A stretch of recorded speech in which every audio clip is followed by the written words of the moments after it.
Seja bem-vindo ao canal Todavia. Aqui a gente sempre fala de assuntos relacionados à fé cristã e ao mundo contemporâneo. E hoje eu falo a respeito do que a Bíblia faz para nos tornar mais inteligentes.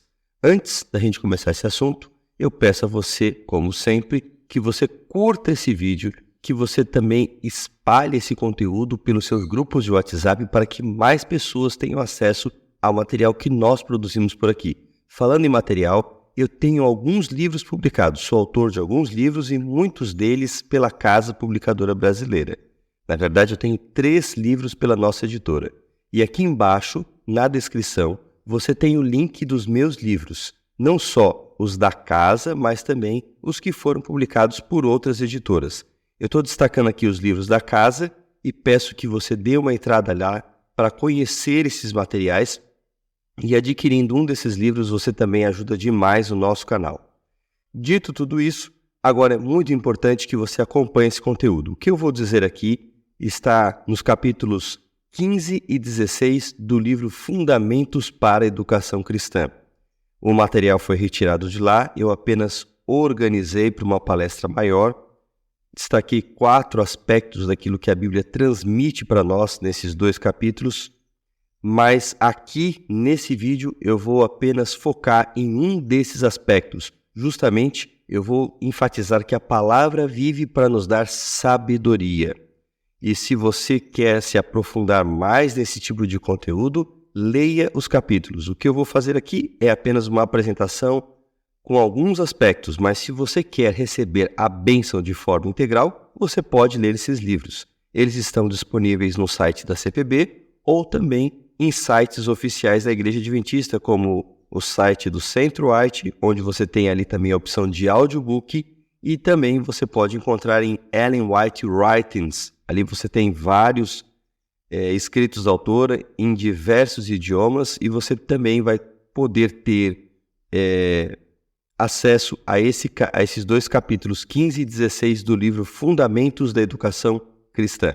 Dito tudo isso, eu quero então destacar algumas coisas sobre o que a Bíblia pode fazer por nós. E logo no início, no capítulo 15, na página 123, há uma citação aqui muito interessante. Ellen White fala: os homens negligenciam o estudo da palavra de Deus para ir após os interesses mundanos ou entregar-se aos prazeres da época.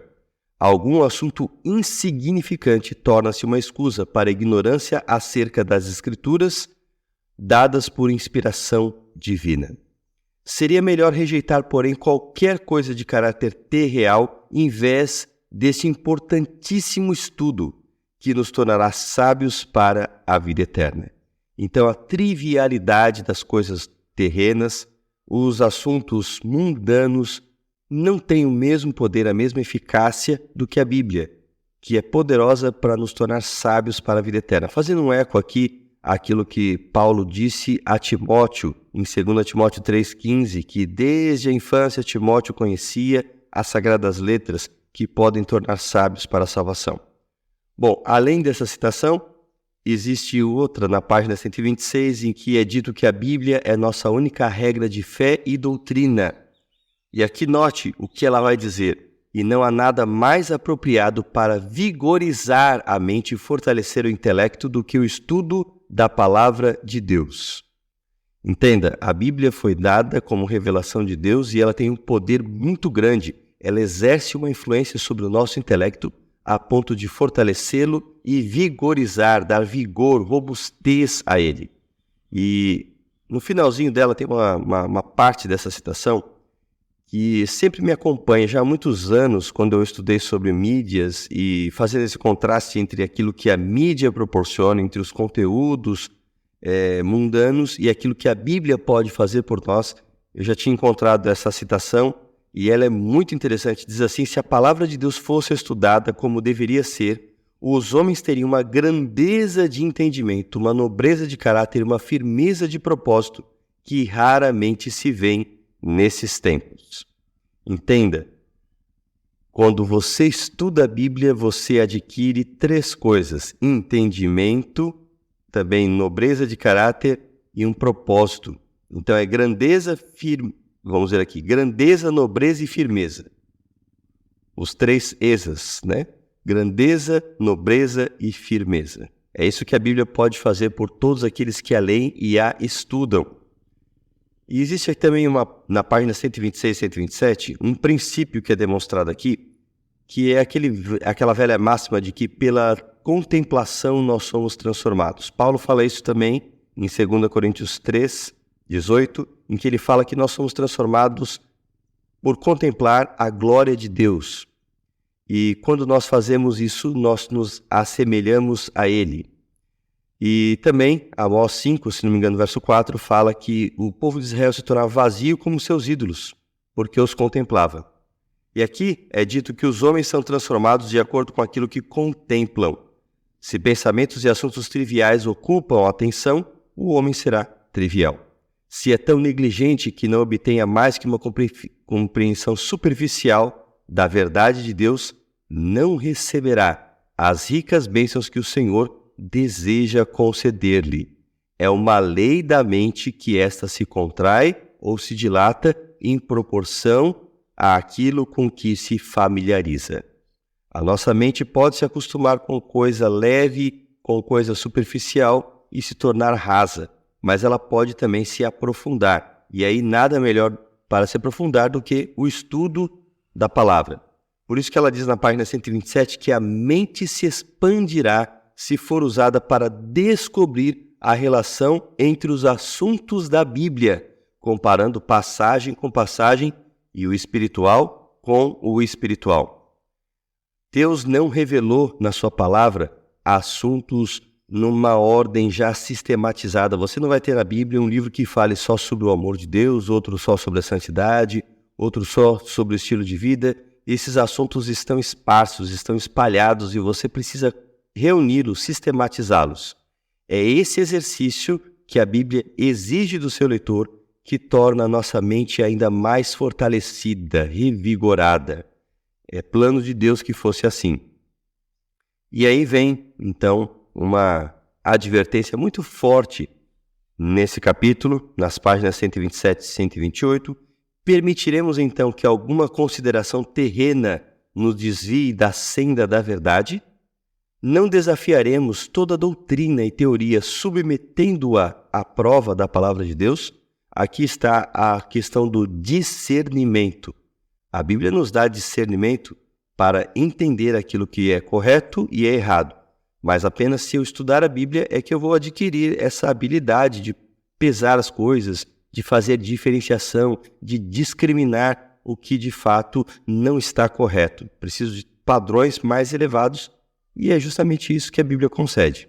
Se as verdades da Bíblia fossem entretecidas na vida prática, o que é entretecido?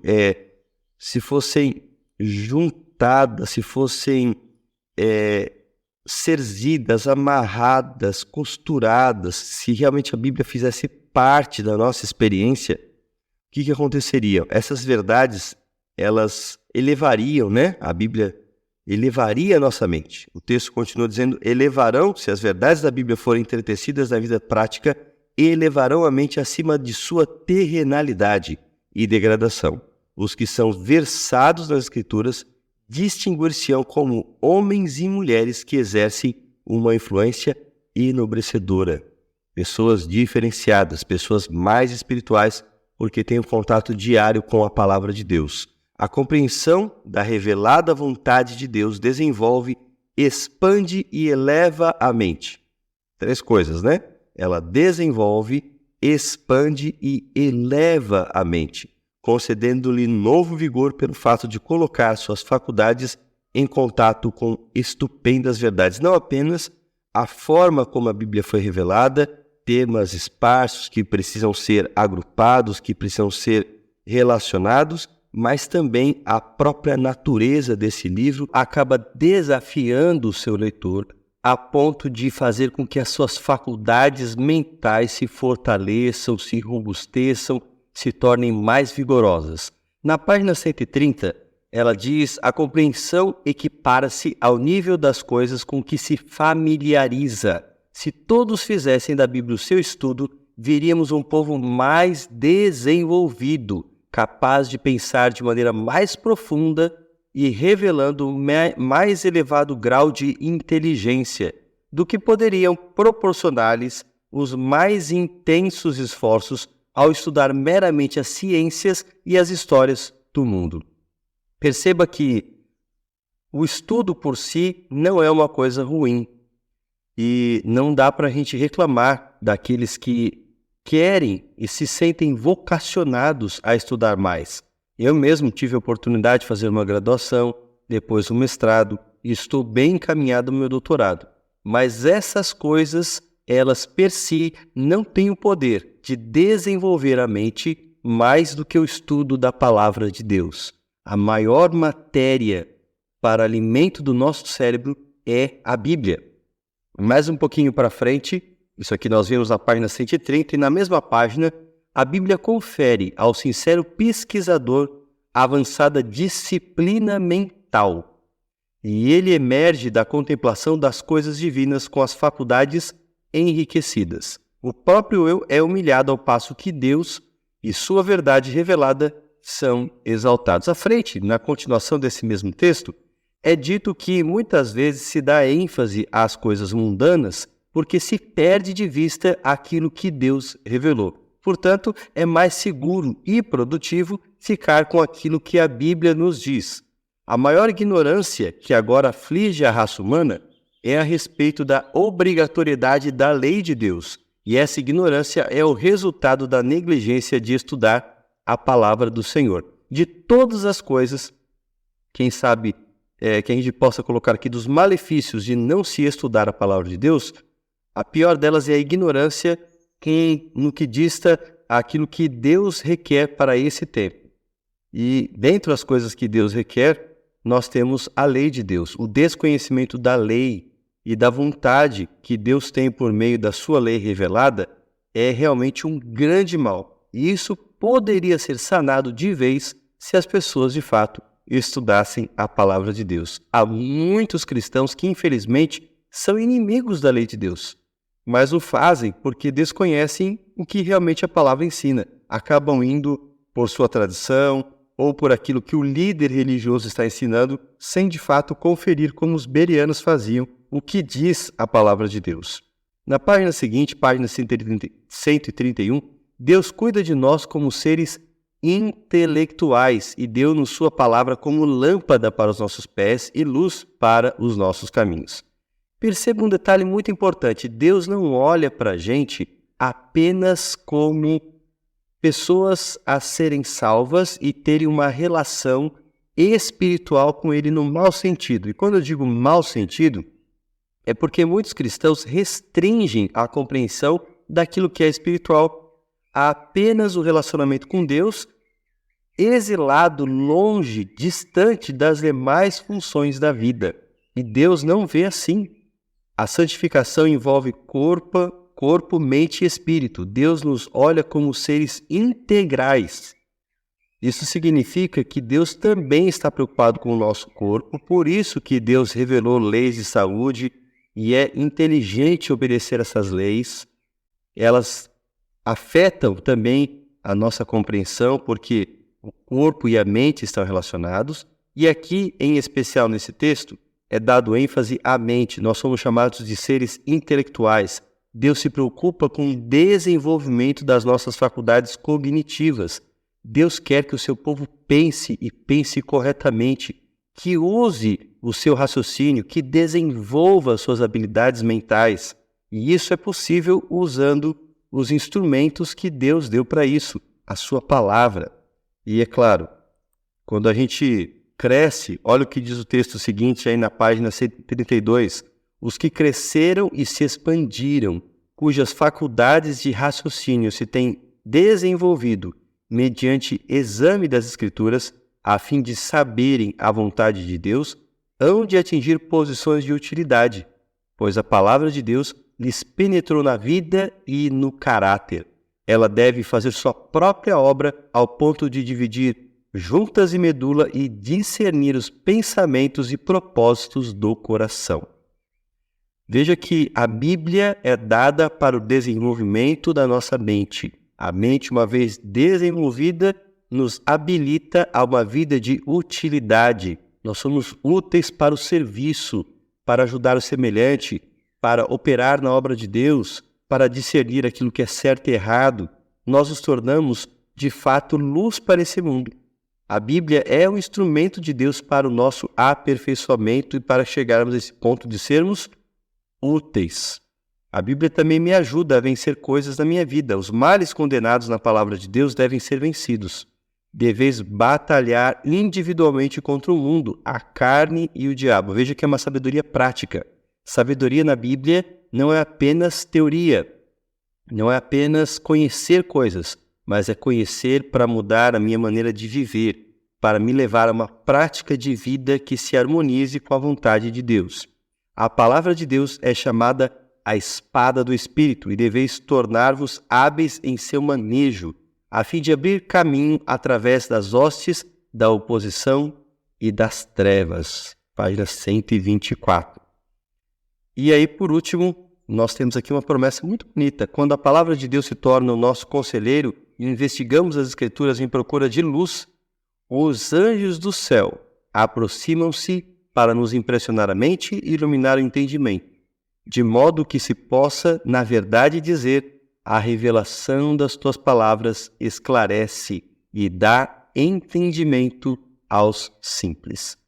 Deus coloca todas as instrumentalidades, sejam os seus anjos, seu espírito, a sua influência, pessoas, seus servos, para que nós compreendamos melhor a sua palavra. Se é nosso desejo, Deus nos dá sabedoria. O próprio apóstolo Tiago diz que aquele que se sente em falta, que não possui suficiente sabedoria, peça a Deus, que dá a todos generosamente. Deus pode nos conceder sabedoria para compreender a sua palavra e assim nos habilitar a uma vida de utilidade e de serviço. Esse é o poder da palavra. Eu fico impressionado, é muito bonito tudo isso, muito profundo. Se realmente a gente tivesse esse apego com a Bíblia, tudo seria diferente, não é? O que você pensa sobre isso? Qual a sua opinião? Quais os benefícios que a Bíblia tem trazido sobre a sua própria vida? Não se esqueça de deixar aqui nos comentários o que a Bíblia tem feito por você. Escreva o seu testemunho, fale o que você tem aprendido com a palavra de Deus. Também interaja com aquilo que outras pessoas estão escrevendo para que a gente possa continuar o vídeo nesse diálogo legal. Também peço a você que curta esse vídeo, caso você ainda não tenha feito isso, e considere se inscrever, porque tem muita coisa legal, coisa para a gente aprender aqui nesse canal. E eu sempre faço estudos de capítulos especiais dos testemunhos escritos por Ellen White, para que a gente possa aprender a luz para esse tempo. Não se esqueça de compartilhar esse vídeo também. Deus abençoe você. A gente se vê num próximo vídeo. Um forte abraço.